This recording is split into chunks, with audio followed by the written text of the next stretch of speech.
The number one cause of procrastination is fear. We're going to talk about that today, unless you're afraid to.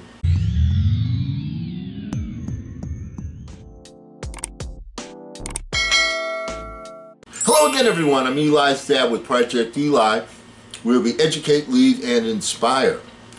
And I want to talk to you today about fear because that is what prevents many people from performing at their best. I was reading an article by Omar Itani that is excellent. I'm going to be quoting from it, adding some things of my own. So let's overcome fear so we don't have any regrets at the end of our life. Fear of the first step. I don't know where to start. Do you ever wonder why it's always so hard to take the first step? It's because of all the friction, tension, and resistance that you face when you're about to make a change. These feelings overwhelm you with confusion. Stephen Pressfield tells us, fear is good. Like self-doubt, fear is an indicator. Fear tells us what we have to do. The more scared we are of a work or calling, the more sure we can be that we have to do it. Because if it means nothing to us, there'd be no resistance. Fear is an instinct, and it only rises for things that we care for. It's a form of resistance to stop us from taking that first step. We don't feel fear towards something we are indifferent to, only towards what we're interested in. The easiest way to overcome such fear is to simply take a step forward. Set an intention and move in its direction. You don't know how to become a writer. You start by putting words on a paper. You don't know how to become an entrepreneur. You start by identifying a problem and creating a solution for it. As you start to walk on the way appears, are the ever true words of Rumi. If you're afraid of taking that first step to start walking, the way will never appear. Once you get your body in motion, once you get to a starting line, all right, you're going to reach a roadblock, but a new starting line will appear. You have to have faith in that concept. Second, the fear of oneself. What is the fear of oneself? It's identity.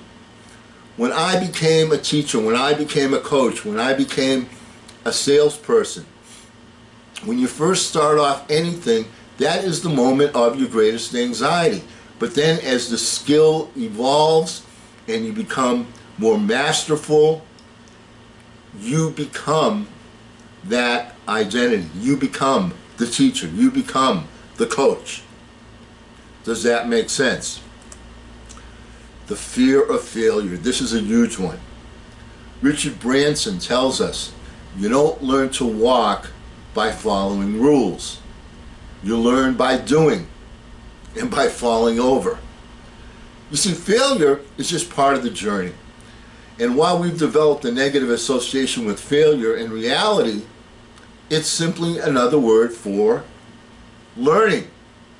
The more open you are to failure or learning, the more likely you are to succeed.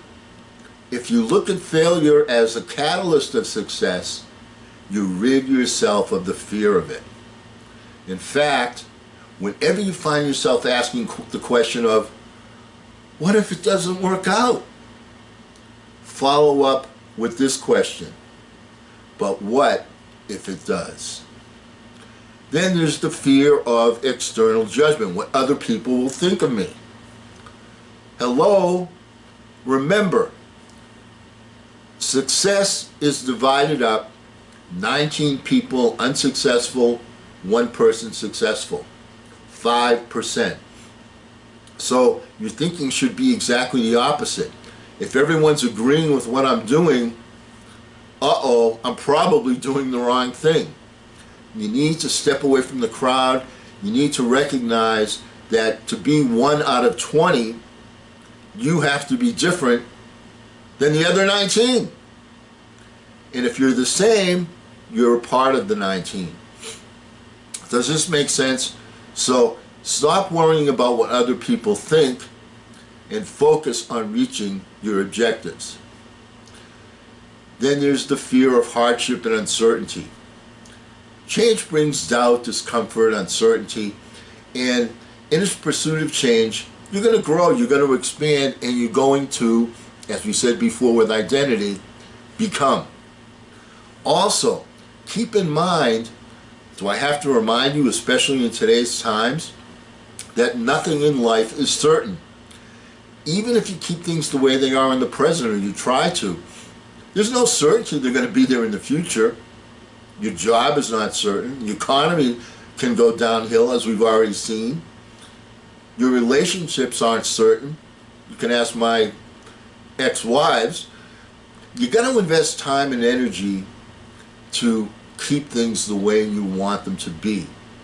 So don't worry about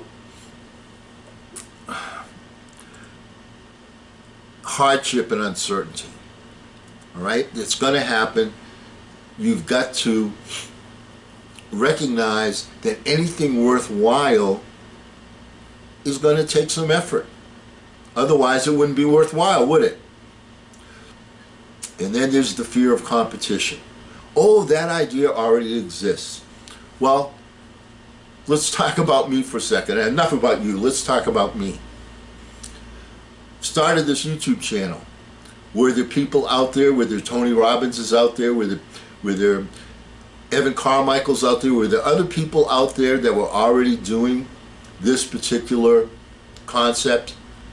A zillion of them. Some of them very, very good. Some of them not so good. Which was the reason why I got into it in the first place. I wanted to put my particular spin on personal development. That's why I'm Eli's dad. I want to put the spin on it as I'm talking to my son, which is, of course, my number one objective.